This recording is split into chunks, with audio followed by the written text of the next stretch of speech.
السلام علیکم دوستانو، د خان کلیک په یو نوې ویډیو کې مو هرکلی کوم. دوستانو امید لرم چې تاسو به ټول روغ جوړې، خوشحاله به او ښه زندگی به تیروئ. دوستانو ښځه د الله تعالی د تخلیق او د تعمیر هغه ښایست دی چې په دې ښایست باندې ټوله دنیا آباده ده.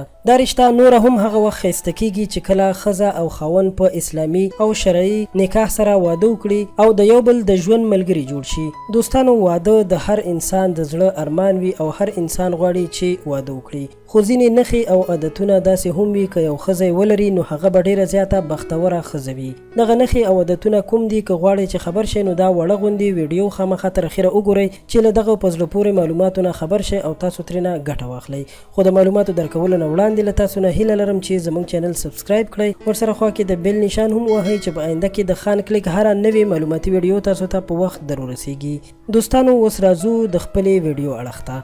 دوستانو لکه څنګه چې موږ مخکې وویل، هر مسلمان غواړي چې واده وکړي او په شرعي لاره باندې ښځې سره نکاح وکړي. نو هر کله چې نکاح کوي د هغې نه وړاندې باید دا معلومات وکړي چې دا ښځه حیاداره ده، تقواداره ده او منځګزاره ده او که نه. ځینې خلک به دا هم وایي چې د دې خبرو خو د واده نه وړاندې معلومات نه کیږي. نو دوستانو د واده نه وړاندې هم د دې خبرو معلومات کیږي او هر څوک چې خپله مور چا کره د رشتې لپاره لیږي نو باید د دې په اړه باندې خامخا معلومات وکړي، ځکه که یوه ښځه دا عادتونه او نښې ولري نو هغه به بختوره ښځه وي. داسې ښځه هم ډیره بختوره وي چې د خاوند د مال په ایماندارۍ سره ساتنه کوي او بدنیته نه وي، بد اخلاقه نه وي او د ښو اخلاقو نه کار اخلي. داسې ښځه هم خوش قسمته وي چې د کورنۍ په فضا کې د مینې او محبت عطر او خوشبويي وشیندي، یعنی د خاوند د خواښې او سخر او په کور کې د نورو مشرانو هم قدر کوي. هغه ښځه هم خوش قسمته ده چې د اولاد په ښه تربیت کې پوره کوشش کوي. د خوش قسمته ښځې یو عادت دا دی چې اخلاق او صداقت لري او خپله ټوله کورنۍ د خلوص او مینې په رڼا روښانه کړي.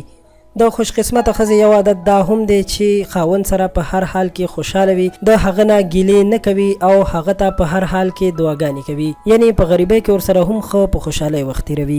دوستانو په دې کې ځینې عادتونه موږ داسې بیان کړل چې د هغې معلومات د واده نه وړاندې هم کولی شي او ځینې عادتونه داسې وو چې د هغې د واده نه وروسته معلومات کیږي. امید لرم چې دا ویډیو به ستاسو خوښه شوې وي. مهرباني وکړئ ویډیو در سره لایک کړئ او له نورو ښایسته ویډیوګانو لپاره زموږ چینل خان کلیک سبسکرایب کړئ. تر بلې ویډیو درنه اجازت غواړم. په لوی الله مسپارم. د الله پامان.